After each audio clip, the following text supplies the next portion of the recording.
Paz do Senhor, meus amigos, meus irmãos, como vocês estão? Estamos aqui mais uma vez e hoje, no dia correto, na quinta-feira, não é verdade? Nós estaremos hoje fazendo ou estudando a lição número 12 da CPAD, da Escola Bíblica. Nós estamos neste trimestre estudando sobre a Igreja de Jerusalém. E o assunto de hoje, meus amados, é o caráter missionário da Igreja de Jerusalém. Fico muito feliz de estar voltando agora aqui ao contato com os irmãos nos dias corretos. Já estou bem melhor da minha saúde. Tem muitas coisas que eu ainda terei que corrigir. Tem alguns medicamentos que vão me acompanhar agora pela vida inteira, alimentação, entre outras coisas.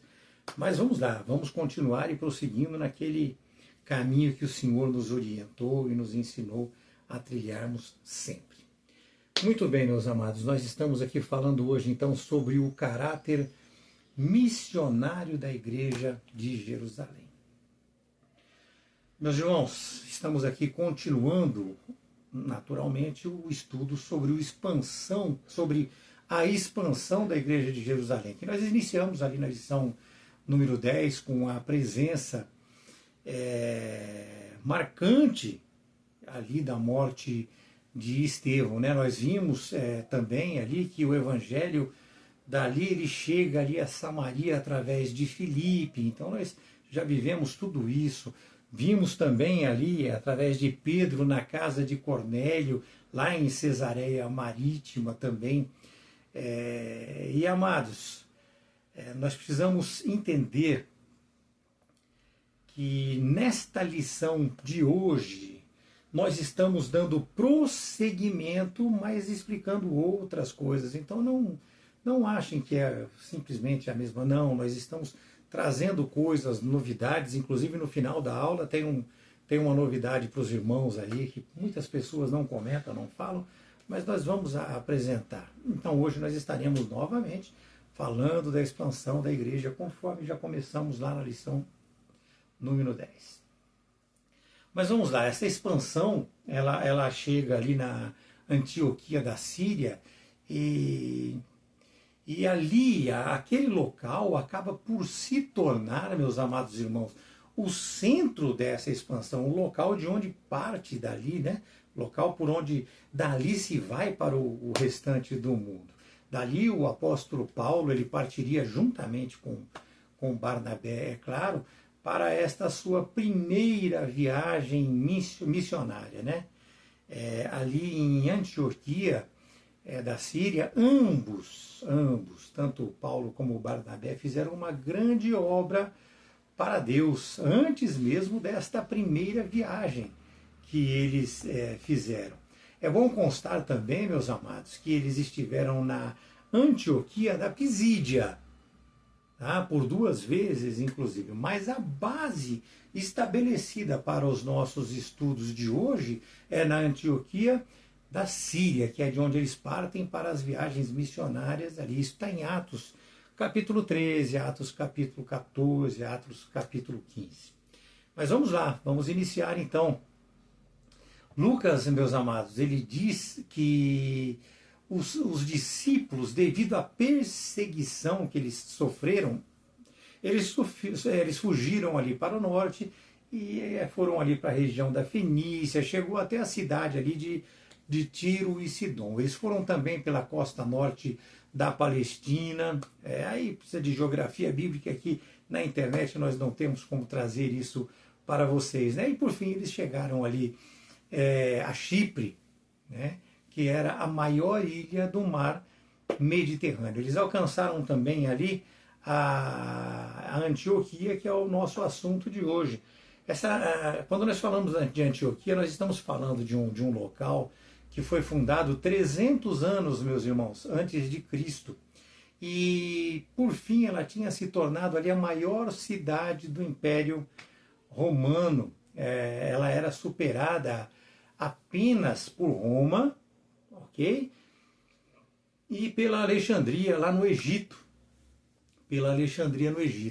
A sua fama, infelizmente, estava muito relacionada às imoralidades que ali eles praticavam, né? Assim como aconteceu também em Corinto, como nós vemos na 1 Coríntios, 2 Coríntios, né?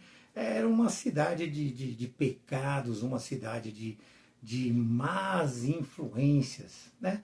Mas vejam que os dispersos, aqueles que foram dispersos ali de Jerusalém, nós precisamos entender que eles não anunciavam a palavra da salvação a ninguém, a não ser aos judeus. Vocês se lembram nas aulas passadas que nós estudamos?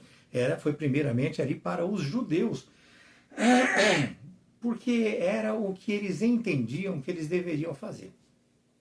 Agora, depois da obra que Deus realizou ali na casa de Cornélio, é que começou a haver uma mudança neste sentido, porque até ali eles entendiam que havia a necessidade de que antes a pessoa que não era um judeu se tornasse um prosélito. Nós vimos isso na aula passada também, nós já sabemos o que é um prosélito, ou seja, é uma pessoa que abraçava também o judaísmo e praticava as coisas que eles praticavam. Mas entre estes pregadores, meus amados, haviam também alguns que eram helenistas, e nós já aprendemos também o que é um helenista, não é verdade? Eram pessoas que falavam o grego. Bom, mas vamos lá, tudo que nós já falamos vamos deixar para lá para não tornar a aula muito longa. Então eles eram helenistas ali de Chipre, eram helenistas ali de Cirene. Então esses helenistas aí, eles eram os pregadores que estavam ali. E ali eles falaram na Antioquia aqueles gregos que lá moravam. Então esses helenistas, eles falavam o grego, falavam também o hebraico, mas eles falavam o grego, conforme nós vemos lá em Atos 11, 19 e 20. Muito provavelmente, meus irmãos, mas muito provavelmente mesmo entre esses helenistas que nós estamos falando aqui, estariam alguns dos 7 escolhidos diáconos, como nós já vimos também na aula passada. Posso falar aqui de Nicolau. Nicolau era um prosélito, não é verdade? Nós nos lembramos disso.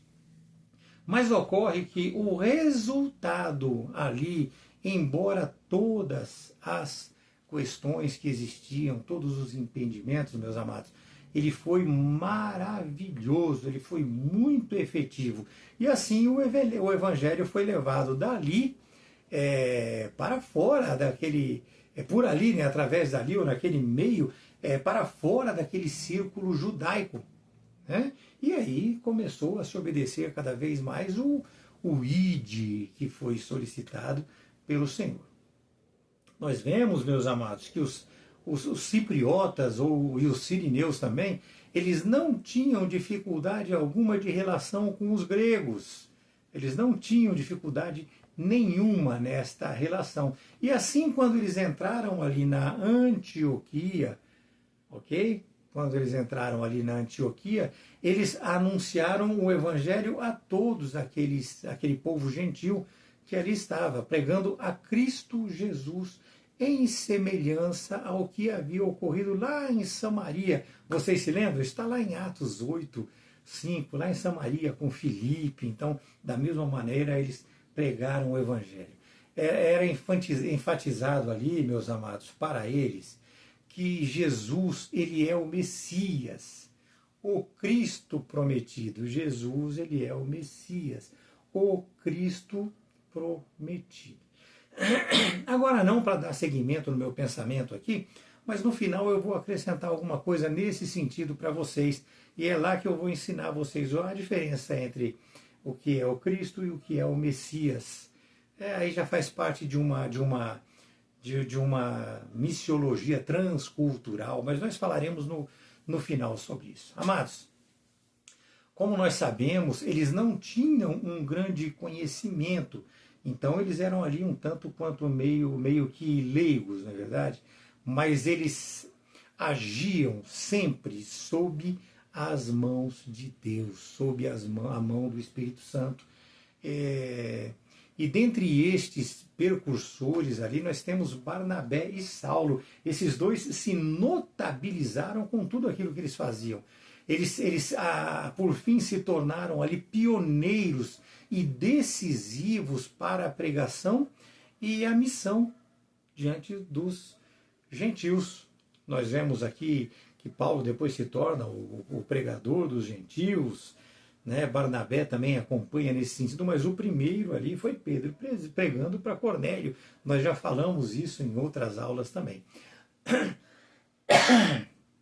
Hoje, meus irmãos, muitas pessoas se vangloriam do que? Da sua formação, se vangloriam das suas conquistas, mas nós precisamos entender que nós só falamos e só deveríamos falar sobre as Escrituras, porque é através dela que a mão do Senhor está tanto sobre nós quanto sobre aquelas pessoas que nós queremos agregar conhecimento. É dessa maneira.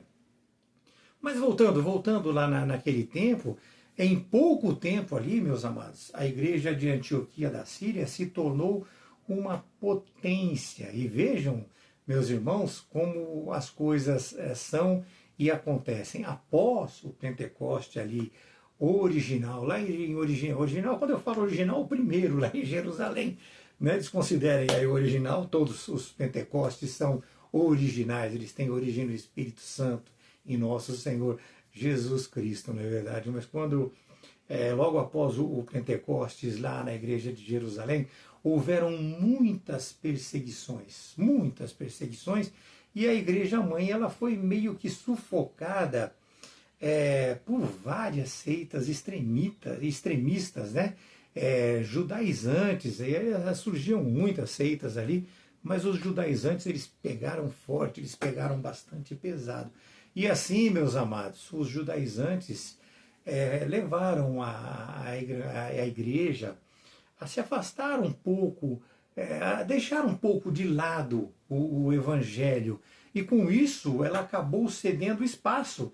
Para quê? Para que a igreja de Antioquia, que se situava ali mais ou menos entre o Oriente e o Ocidente. Então vocês vejam como é que funciona, né? A pressão dos judaizantes ali segurou um pouco ali a igreja de Jerusalém, e isso abriu espaço para aqueles que da diáspora, aqueles que haviam fugido dali, e abriu espaço para que eles ali através de Antioquia espalhassem o evangelho, cumprissem o ídolo do Senhor, porque como eu falei, Antioquia ficava entre o Oriente e o Ocidente. Com isso, meus amados, a Antioquia da Síria ela se torna o centro irradiador do evangelho para o mundo, né? Embora a igreja mãe, é claro, com sede lá em Jerusalém, ainda fosse ali a sede doutrinária da igreja.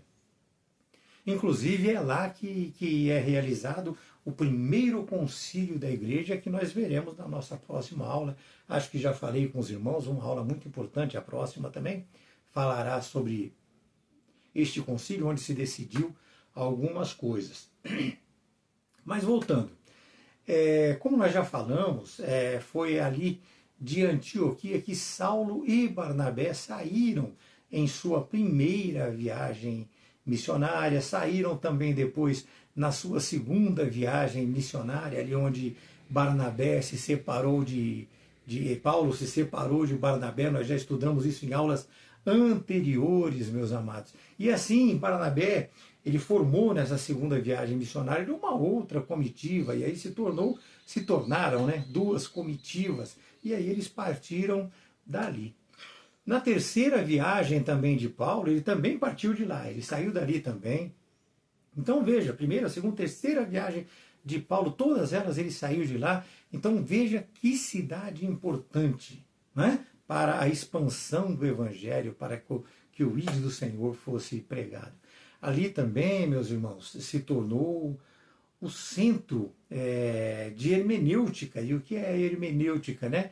Hermenêutica é conhecimento, é estudo do Evangelho, é uma maneira de se estudar o Evangelho, né? Quando você estuda sobre hermenêutica, nós vemos duas grandes escolas dos primeiros séculos. uma da Antioquia da Síria, que é a que nós estamos falando, e a outra de Alexandria, lá no Egito. Sendo que a de Antioquia, ela foi a que desenvolveu o que nós chamamos hoje de método histórico-gramatical. Nós utilizamos isso até hoje, esses estudos até hoje.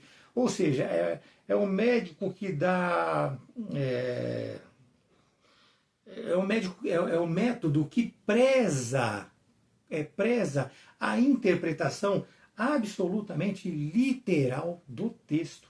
Né? Agora, na Alexandria, não. Lá se desenvolveu mais o método alegórico, alegorias, né? O que foi abraçado depois, inclusive, por Agostinho de Hipona. Se nós estudarmos os textos deles, nós vamos perceber isso.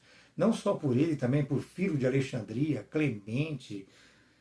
O próprio Orígenes abraçou esse método alegórico. Né?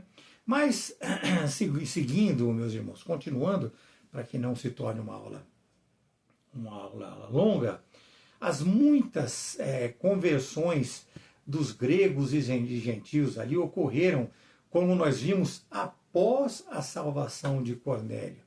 Porque depois disso a igreja se mostrou ali disposta a aceitar a existência de igrejas que tinham no meio delas ali pessoas que eram gentis, né? Gentias, vamos dizer assim. Atos 11, 18 fala sobre isso. Isso implicaria diretamente no porquê de os cristãos de Jerusalém, meus amados, não terem ficado escandalizados. Né? Em Jerusalém eles não se escandalizaram ao saber que haviam gentios em meio ali aos judeus na igreja ali de Antioquia. Porque se Atos estivesse, vamos dizer assim, dessa forma, né? É isso. Se Atos eles tivessem uma ordem cronológica, uma boa parte, meus amados, dos pregadores que fugiram de Jerusalém, eles foram autorizados a pregar o evangelho para os gentios. Né? Entenda que um novo começo ali na Antioquia jamais teria existido se Pedro não tivesse sido levado pelo Espírito Santo ao encontro com Cornélio, como nós já vimos, e assim ter considerado os gentios incircuncisos como irmãos, né? Aceitando ali deles, ali, tendo como base unicamente a sua conversão a Jesus. E ele levou isso à igreja de Jerusalém. Então eles tinham conhecimento disso tudo, meus amados. Né? Vejam, queridos, que houve assim esse ponto de virada, né? Como eu vou dizer assim, uma mudança radical nesta história de hoje que nós estamos trazendo para os irmãos da igreja, porque após a morte de Estevão houve a expansão do evangelho, como nós já vimos, porém aqueles que pregavam achavam que deveriam fazê-lo apenas para judeus. Estou aqui dando uma recapitulada rápida para os irmãos. Mas depois do ocorrido com Pedro, ok? Para que ele pregasse ali aos gentios na casa de Cornélio, todos os outros pregadores também fizeram o mesmo, como nós estamos estudando hoje, e com o aval da igreja de Jerusalém. Ocorre que os judeus, meus amados, eles precisavam de todo vamos dizer, de todo um trabalho de convencimento de que Jesus era o Messias prometido. Então, quando eles falavam para os judeus, eles tinham que falar que Jesus ele era o Messias. Nós vamos falar um pouco disso no final da aula, que eu dou seguimento no meu raciocínio aqui, como eu já havia prometido falar sobre isso. No final nós vamos trazer para os irmãos o que é o Messias e o que é Cristo. Nós vamos trazer o esclarecimento sobre isso para os irmãos, e é isso tudo que nós estamos falando aqui vai ficar muito claro. Mas vamos lá, voltando aqui, os judeus, eles precisavam... havia necessidade de, quando se falasse com os judeus, levasse a eles o conhecimento de que Jesus era o Messias, que era o Messias prometido lá desde o Antigo Testamento. Enquanto para o gentio, isso não seria necessário. Não haveria necessidade deste convencimento, meus amados. Por quê?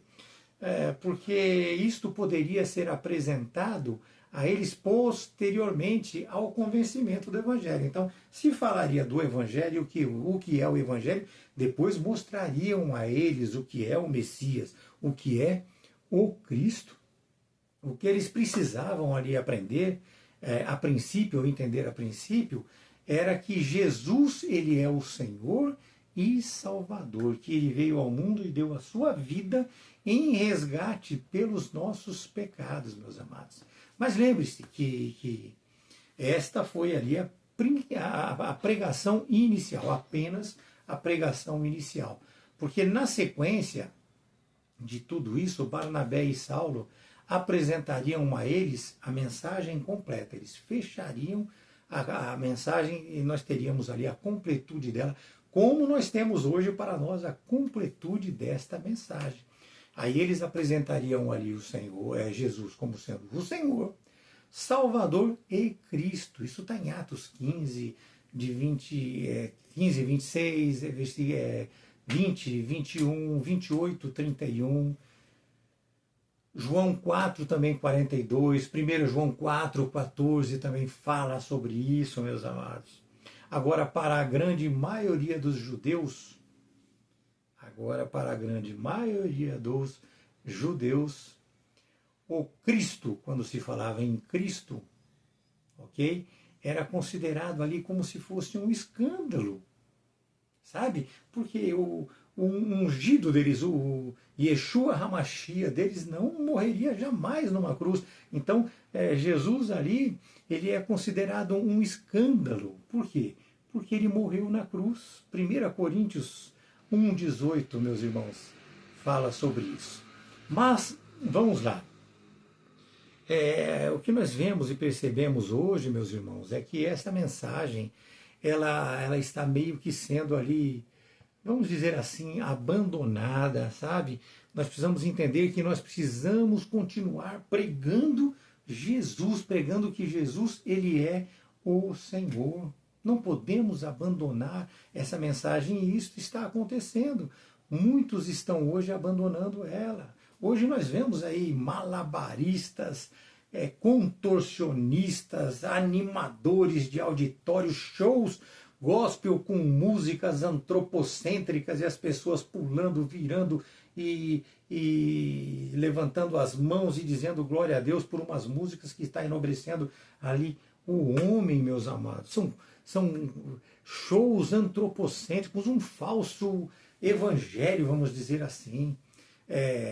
Estes, inclusive, meus amados, eles são chamados desde 1899 de pulpiteiros, sabe? Ou pregadores profissionais, sabe? Exibicionistas.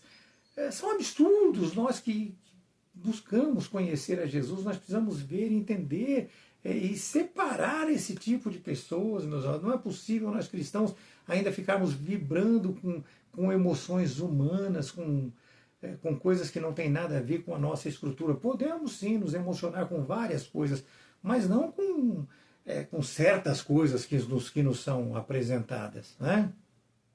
É dessa maneira. Eles eram, naquela época, né, como eu falei, em 1899, mas eles são também hoje, sabe, muito habilidosos, eles sabem manipular congregações, eles mexem eles mexem, né, com as emoções humanas, e aí eles fazem desses ouvintes aquilo que eles desejam, meus irmãos. É assim, infelizmente é assim, muitas vezes nós nos permitimos envolver por isso, né? Mas voltando novamente, lá em Antioquia, vamos voltar lá. Lá ocorreu um grande número de conversão entre os gentios. E este sucesso numérico, ele veio com certeza única e exclusivamente através da mão do Senhor. Atos 11, versículo 20, versículo 21 nos fala sobre isso.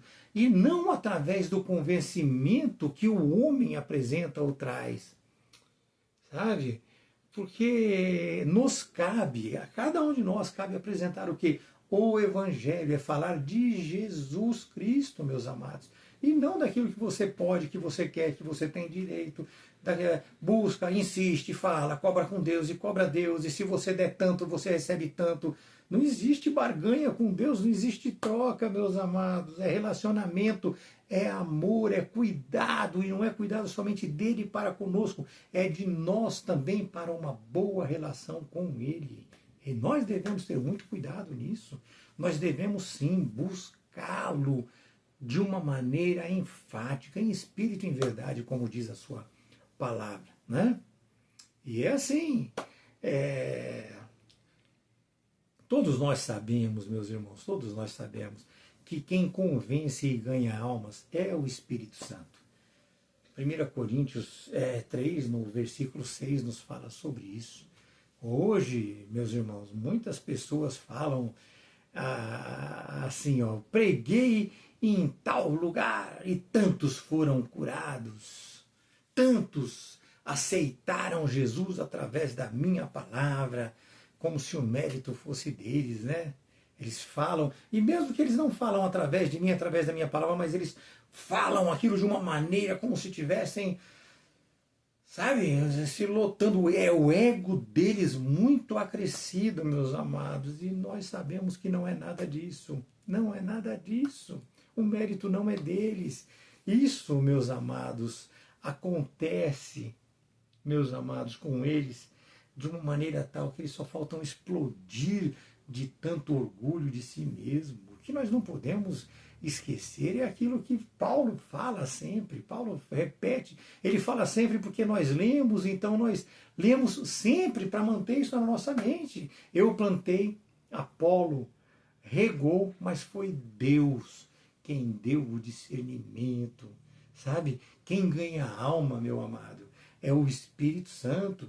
Ele é quem convence do pecado, é ele quem convence do juízo, meus amados, conforme fala João 16, de 7 a 11, ele convence do pecado, da justiça e do juízo, meus irmãos.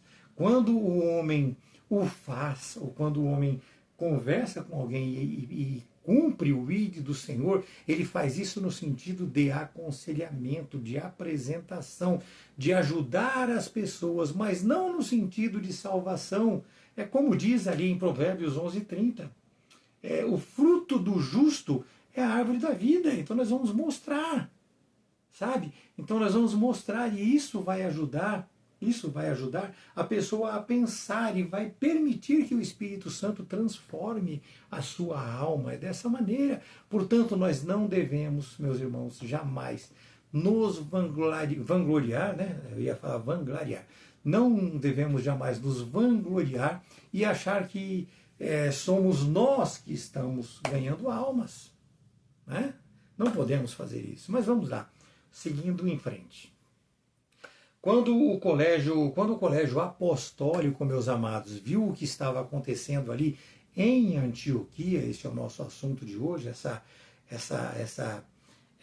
missão, esse caráter missionário, essa expansão da igreja ali através de Antioquia, eles perceberam que eles deveriam mandar um pastor um pouco mais preparado para lá, sabe? Porque era um desafio muito grande de fato. E aí, assim, eles enviaram para lá nada menos do que Barnabé. Barnabé, o nome dele é o encorajador, né?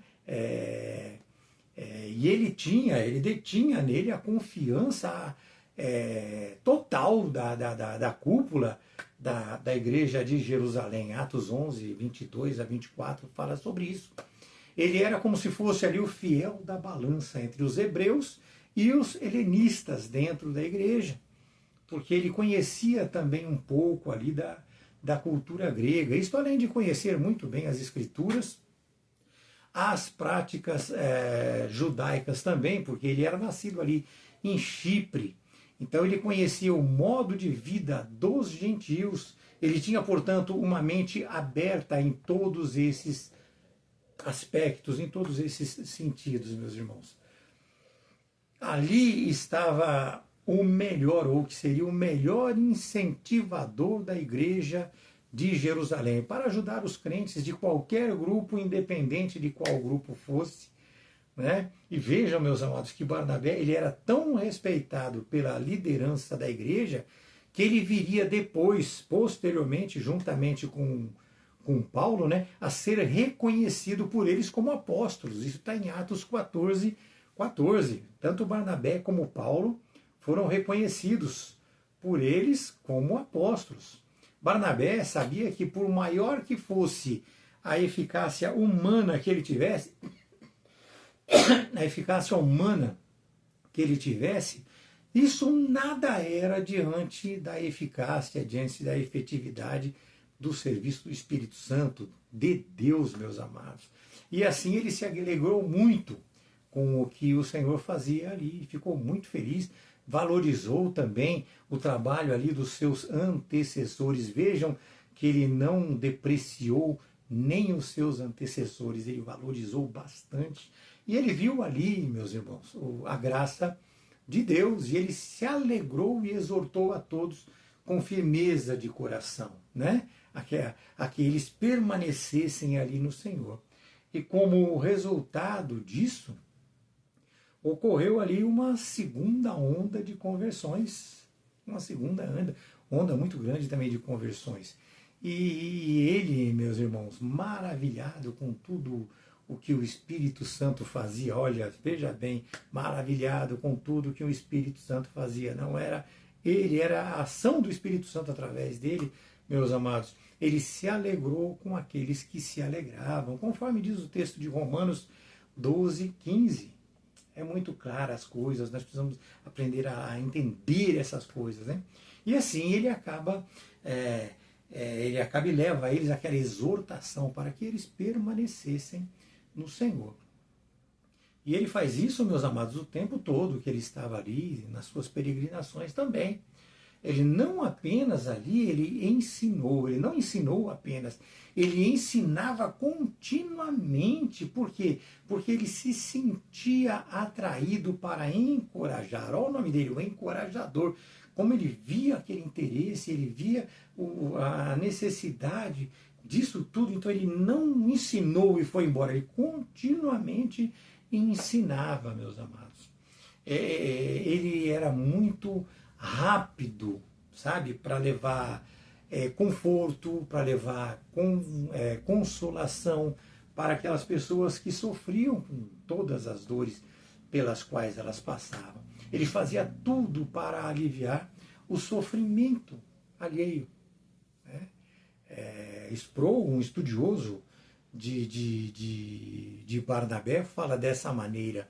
Ele fala que ele fazia de tudo para aliviar o sofrimento alheio. Agora veja a importância de Barnabé, meus irmãos. Se Barnabé não tivesse ajudado Saulo, vocês vão entender. Se Barnabé não tivesse ajudado Saulo, Saulo não teria conseguido fazer o que ele fez, não teria escrito o que ele escreveu, não teria vivido o que ele viveu, a não ser pela mão de Deus. E a mão de Deus usou Barnabé para isso. Veja que Barnabé ele buscou Saulo lá em Tarso. Saulo estava esquecido lá, ninguém se lembrava dele. O que afinal aconteceria, na verdade, com Saulo se o Senhor não tivesse despertado Barnabé para ajudá-lo, não é verdade? Por 10 anos, entre 10 e 13 anos ali, Saulo não teve contato nenhum com a igreja de Jerusalém. Vocês lembram disso? Nós já estudamos isso. Ele, no início, ele tentou fazer contato com os apóstolos. Ali ele não foi muito bem recebido. Ele até teve ali depois um certo apoio, mas ele teve que fugir, e ele fugiu para Tarso, onde por esses 10, 13 anos mais ou menos aí, ele permaneceu ali. É lógico, nós não temos dúvida disso, de que ele continuou ali atuante, né, mesmo durante esse período aí. Ele atendeu ali a Síria, atendeu a Cilícia, conforme ele mesmo relata ali em Gálatas 1, no versículo de 21, no versículo de 21 a 24. Então nós temos conhecimento que ele não permaneceu ali parado, mas ele ficou totalmente afastado do colégio apostólico de Jerusalém. Mas, vamos lá, como nós vimos, meus amados, este colégio apostólico ele só se lembra de Paulo através de Barnabé, que lhe ofereceu o cargo de ensinador da palavra ali em Antioquia da Síria. E queridos, como já falei, ali em Antioquia, os cristãos, eles foram assim chamados pela primeira vez. Nós já falamos sobre isso lá em Atos 11, 26. Ali eles foram chamados pela primeira vez ali como de cristãos. Porque para muitos o cristianismo nada mais era do que uma ramificação do judaísmo. Então você tinha que se tornar judeu para se tornar cristãos. Tá? Então ali é que eles foram chamados de cristãos pela primeira vez. Tá, ok? Então, não sei se vocês entenderam, deve ter ficado claro para os irmãos. Mas os gentios ali, ao ingressarem ali nesta relação, sabe, ou nesta religião, nessa relação com a religião, com o cristianismo, hoje nós conhecemos como cristianismo, eles eram reconhecidos como cristãos. Então os gentios eram reconhecidos como cristãos. Ok? Não eram prosélitos nem nada. Eram reconhecidos como cristãos. E como nós já estamos aqui falando, vamos acrescentar um pouquinho aqui. Agripa, meus amados, Agripa II, nós já falamos que esse termo para os irmãos, esse termo era usado até como um termo meio pejorativo. Né? Agripa II, ele usou esse termo de forma zombeteira, para zombar. Lá em Atos 26, 28 fala sobre isso. Lá vai os cristãos, são os cristãos. Aqueles cristãos, sabe, de uma maneira zombeteira mesmo, de uma maneira pejorativa, de uma maneira que desqualificava os cristãos. E pior, né?